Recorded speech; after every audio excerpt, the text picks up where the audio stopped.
चीखना चिल्लाना नहीं चाहिए।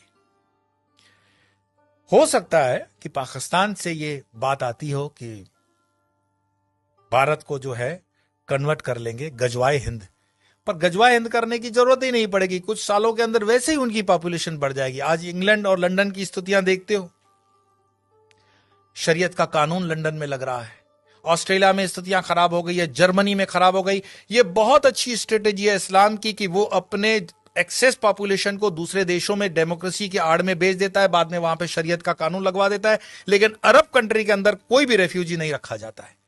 मैं एक रिपोर्ट देख रहा था बीबीसी की, शायद बीबीसी की रिपोर्ट थी, जहां पे सऊदिया का जो वर्टिकल शहर बन रहा है उसमें कई गांवों के लोगों को मरवा दिया उसने, ऐसा आरोप है उन पर।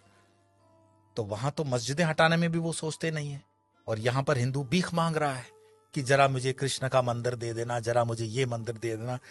हमारे साधु संतों ने जो समाज के लिए काम किया, समाज उनके साथ भी नहीं खड़ा है। क्या आपको पता है कि आयुर्वेद के नाम पर भारत देश के अंदर जो फार्मेसी काम कर रही है वो मुस्लिम द्वारा चलाई हुई भी कई फार्मेसी हैं, और उनके 500 प्रोडक्ट्स हैं। रामदेव को सपोर्ट नहीं करने का कारण ये भी है। हमदर्द का एक टॉनिक है सिंकारा, उसको प्रमोट करते हुए कम्युनिस्ट पार्टी के कुछ नेता कहते हैं कि यह शक्तिवर्धक है। उनको पूछो तुम्हें कैसे पता चला यह शक्तिवर्धक है, कोई लेबोरेटरी टेस्ट है? एलोपैथी के कंपैरिजन में जो रामदेव बाबा को कहा गया था कोरोना के कंपैरिजन में, वो चीजें सब पर लागू होनी चाहिए। क्या आपको पता है सोनू निगम जैसा कलाकार जो पिछले कई सालों से फिल्म इंडस्ट्री के अंदर बेहतरीन आवाज दे रहा है, उसने जब खुले से कहा कि इस अजान के कारण मुझे तकलीफ होती है, इंडस्ट्री में उसको काम मिलना कम हो गया, क्योंकि बॉलीवुड की इंडस्ट्री आज भी इस्लामिक फंडामेंटलिस्टों द्वारा डोमिनेट है।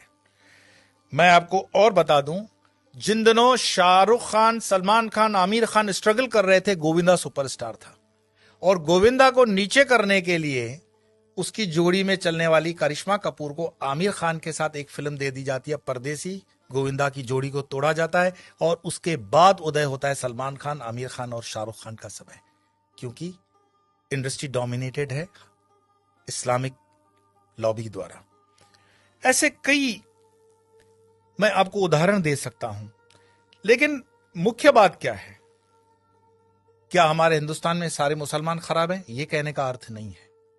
हमारे हिंदुस्तान के अंदर आजम जी, प्रेम जी जैसे भी इंडस्ट्रियलिस्ट हैं विप्रो के, उन पर आरोप भले लगे कि वो मुसलमानों के हितों की ज्यादा सोचते हैं, हिंदुओं की नहीं, पर मैं इस पे नहीं जाऊंगा।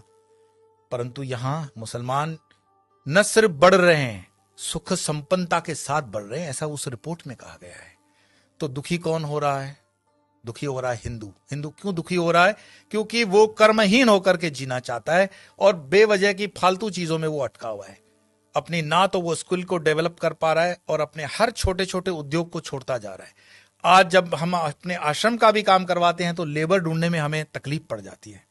देश के अंदर कोई बेरोजगारी प्राइवेट सेक्टर में नहीं है, लेकिन कोई रबिश होते हैं जर्नलिस्ट जो अपना खीसा गर्म करने के लिए, जनता को गुमराह करने के लिए अलग अलग रिपोर्ट्स देते हैं।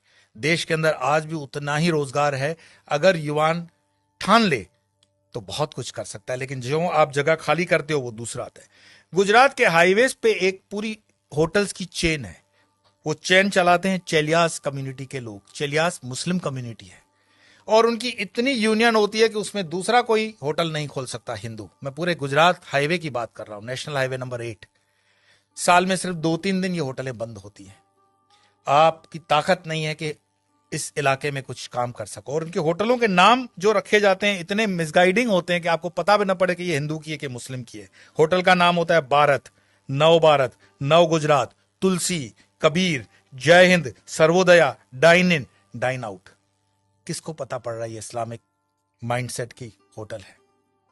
लेकिन सारे ट्रक ड्राइवर जानते हैं ये अपने वाले की है, लेकिन हिंदू को इतना बुद्धि नहीं होता कि ये किस होटल में जा रहा है, क्या खा रहा है, क्योंकि जीवन भर हमने हलाल खाने के लिए ठेका ले रखा है।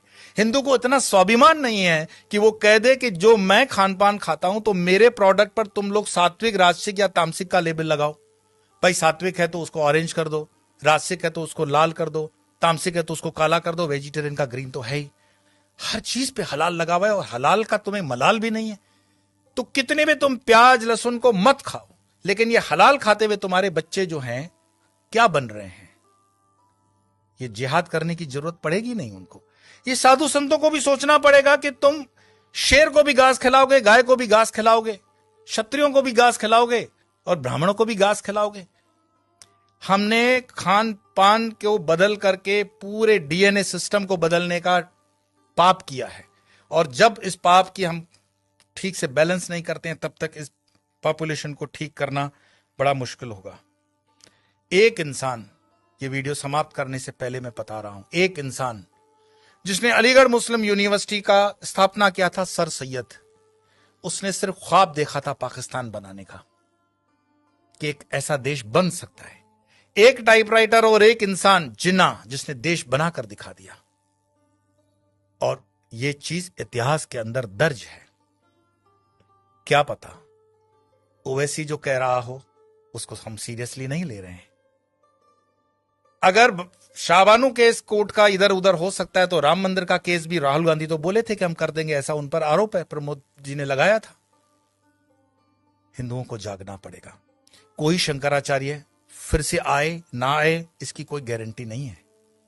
शंकराचार्य जी की जयंती मनाने से सिर्फ इतना ही मैसेज मिलता है, उत्तिष्ठ जागृत प्राप्य वरानी बत, उठो जागो, अपनी जवाबदारी लो। कब तक दूसरों के कंधों पे रहोगे कि ये तुम्हारी जवाबदारी लेगा? और धर्म का काम चेतना जगाना है। बाकी ये मेरा वीडियो मरे हुए लोगों के लिए तो है नहीं, चैतन्य लोगों के लिए। और चैतन्य जो सुन रहे हैं उनको लगता है कि आगे 2-4 चैतन्य है तो फॉरवर्ड कर देना, और मरे हुए लोगों को वीडियो देखने के लिए मैं कोई आग्रह करता ही नहीं हूं। आपके भीतर आपका सनातन जागे, भारत जागे, हिंदुत्व जागे। इसी प्रार्थना के साथ इतना ही। कल फिर मिलेंगे अन्य विषय को लेकर।